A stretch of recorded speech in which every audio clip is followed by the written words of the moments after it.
Okay, so we're going to start part two. So I'm going to make myself small down here in the corner. So once again, I can show you my Gmail. You can reach me on WhatsApp. Once again, this is Adventures Level 2. We're still in Unit 6 talking about time. And this is for Monday, April 13th. And this is part 2.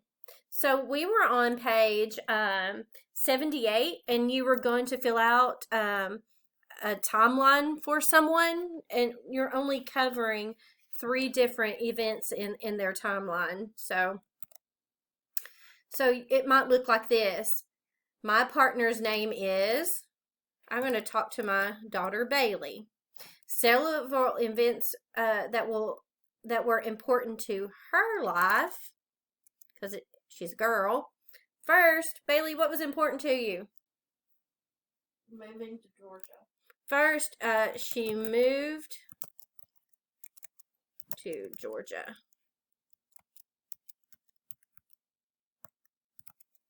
Next, what happened next, Bailey? What's another important thing that happened to you?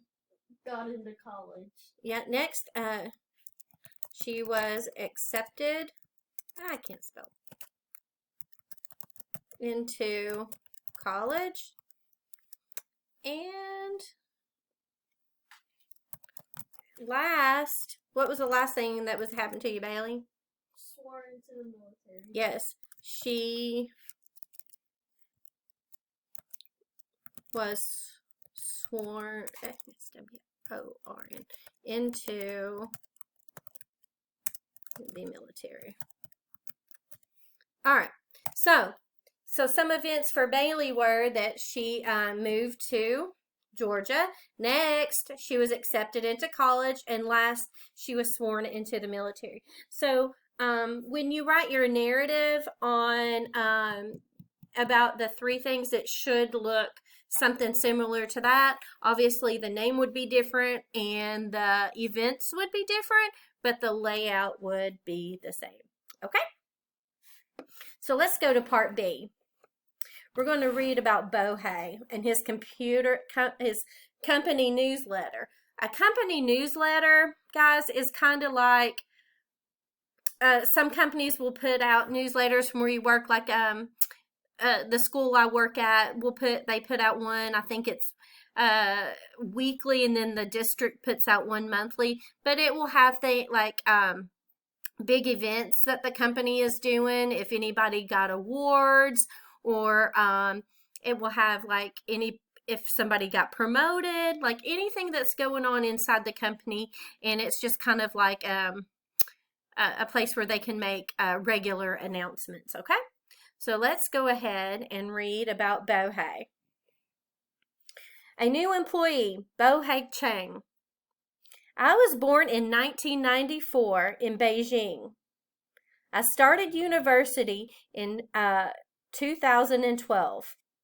I studied civil engineering. In 2015, I moved to Miami. After I moved, I bought a car. I also got engaged. Then I studied computers at a vocational school. I graduated on July 3rd. 3 weeks ago, I found a computer job. In October, I'm going to get married. Okay, so that's about Bohey. So if you need that to be reread, go ahead and stop the video, rewind it, and listen to it again. You can also practice stopping the video and reading it out loud for practice with your reading and fluency. So let's go ahead and move down to part 3, where we have some vocabulary in the gray box, and I'll say it and you can repeat, okay? Bought a car. Bought a car. Moved to Miami. Moved to Miami. Found a job. Found a job. Started university. Started university. Graduated from vocational school. graduated from vocational school. Was born in 1994. Was born in 1994. Okay, once again, you're able to stop the video and rewind it if you need those practice any of those words and their pronunciation. Otherwise, go ahead and stop the video and fill out exercise C, and then when you're finished, you can turn the video back on and I will go over the answers with you. Okay, so you should have finished that exercise 3, and so let's go over the answers together. So the first thing that happened to Bohé is that he was born in 1994. And then the next thing on his timeline is he started university.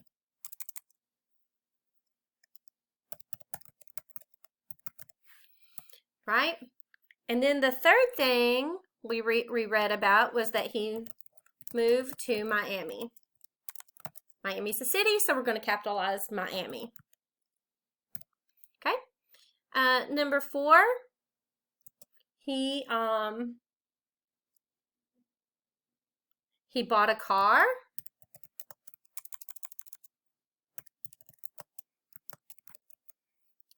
And number 5, he graduated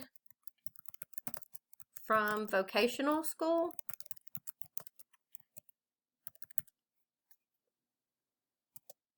And then the last thing is he found a job. Once again, we're still talking about everything is still in the past. So if you need to, go ahead and stop the video and make any corrections to part C. So we're going to move on to and ask, so what was the name of Bohé's company? Can you look at the, let me show, hold on. Let's make it big. You can find the answers right here again. So what was the name of Bohé's company? Computer Systems Incorporated. INC stands for incorporated, right? So what's the title of the article? It's A New Employee, Bohé Chang. Okay? That's the title of the article and what you're going to read about. Okay?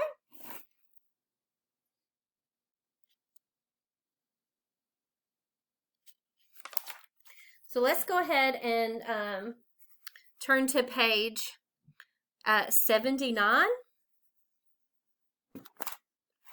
So I want you to, instead of going to page 79, I want you to go back to page 78 real quick and look back at Bohé. And I want you to look for some time phrases that start at the beginning of a sentence.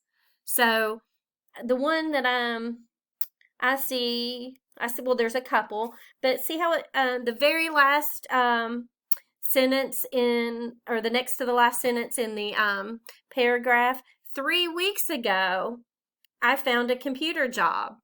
Now, the time phrase 3 weeks ago comes at the beginning of the sentence, so it's followed by a comma.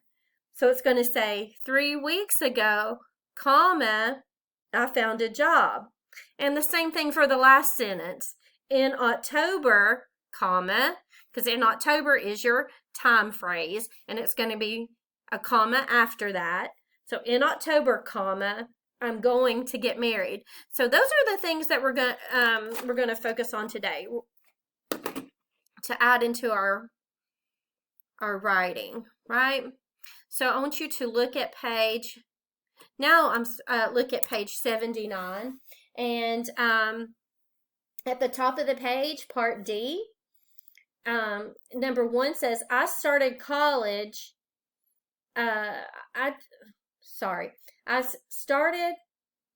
Changed college to university in 2012.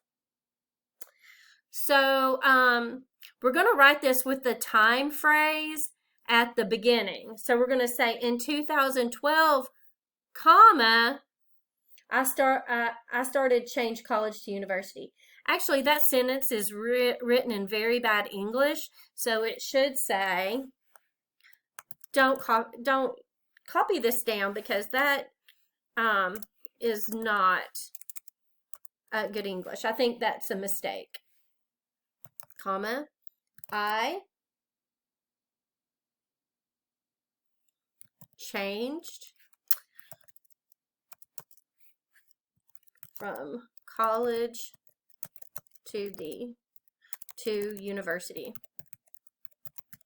I really don't know what they're trying to say there, because I think it's a typo, because that's that really doesn't make any sense. But let's go ahead. So anyway, now that does make sense. So see how we use the time phrase in 2012 right here, and then the comma? You're going to do that for 2, 3, 4, and 5. And if the time phrase is in the front, you're going to put it at the end and take out the comma. So whatever it is, you're going to do the opposite. Okay? So go ahead and stop your computer and do 2 through 5, and then when you're finished, you can turn it back on and we can check it together.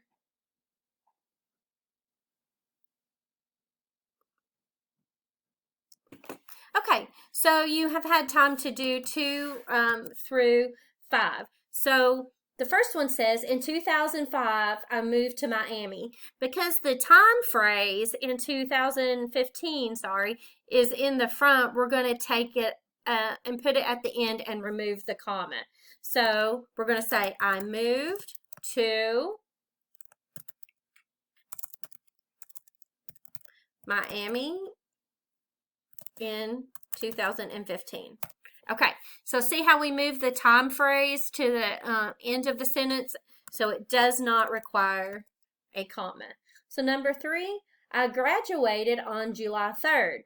Okay, the opposite of what's written there is going to be for us to take the time phrase on July 3rd and move it to the front of the sentence. So on July 3rd, comma, I graduated.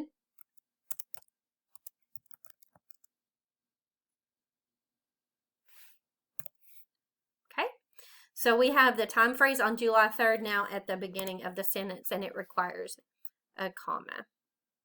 Okay, so number 4 says, 3 weeks ago, comma, I found a computer job. So the time phrase is at the beginning with a comma, so we're going to move it to the end and take the comma out. So I found a computer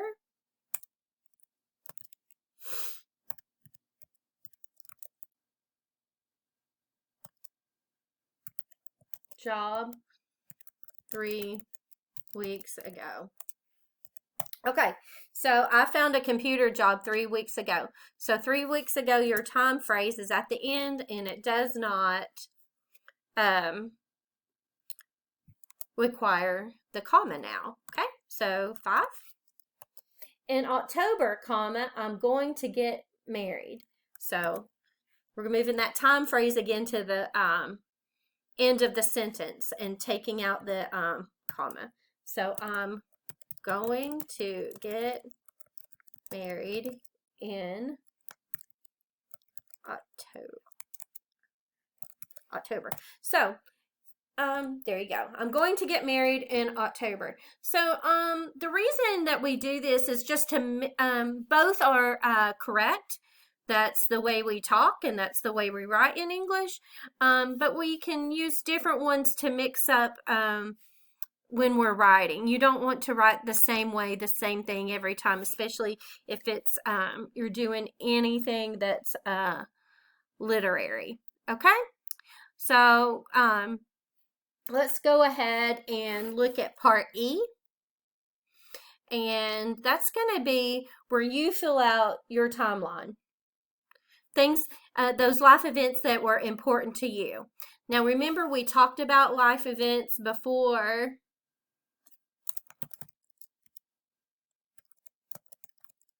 And we talked about them being graduations,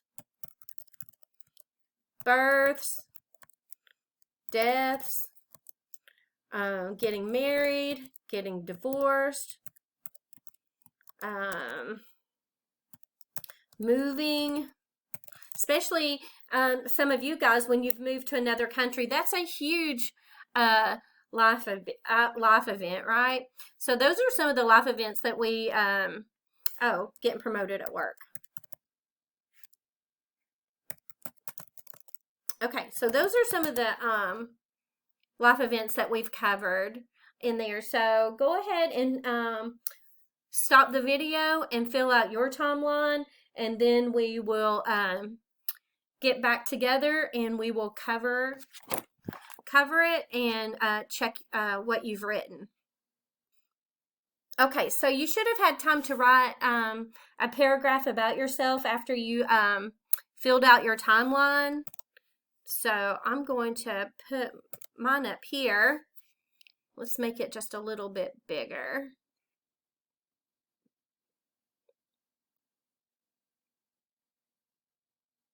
All right, so remember, when we do a paragraph, we're always going to indent that first sentence.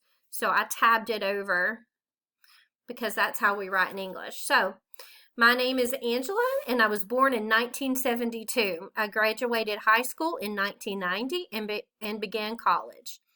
In 1995, I graduated college and got married. In 1998, I had my first daughter, and in 1999, I had my second daughter. I graduated college again in 2002 and had my son in 2005.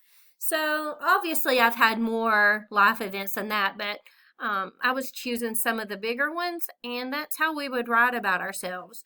We always start out with our name and where we were born. Those were given to you on the timeline. And then we can write about the different life events starting with number 2 through 6. Now, if you want to type it in and email it to me, you can email it up here to angelamonroe1@gmail.com, and I can look over what you've written and help you make any corrections that you need, because we know from classwork that that writing is what we're really struggling with and what people really need help on. So if you wrote your paragraph and you want me to look at it, just send it to angelamonroe1@gmail.com. Okay?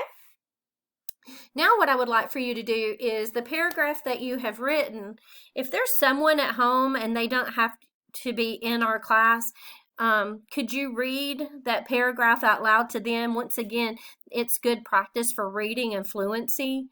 And also, sometimes when we read things out loud, we can catch any mistakes that we made. So when you're reading it loud, you can change anything that you need to fix. Okay? Okay, we're coming to the end of part 2, but before we end, I want to go ahead and give you some homework to do before you start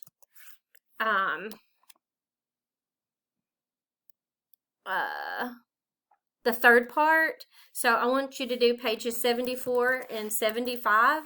You're going to do those pages in your Ventures workbook, the one that we use for homework. So go ahead and please get those done before, I don't know what's happening. Okay. So go ahead and, it looks like my computer's having a seizure. Anyway, so go ahead and get those done before you start part 3, because starting in part 3 we will go over the workbook answers and exercises. The other thing I want to remind you about is, well, 2 things. One is to be sure you're making comments at the bottom of each video that you view, so you can get counted as present in class attendance and your hours will get counted. And the second thing is that the videos will only be up for 2 weeks and then they will take them down. So try to set aside the class time that we normally would have and just watch all 3 videos at once, okay? And I'll see you on part 3.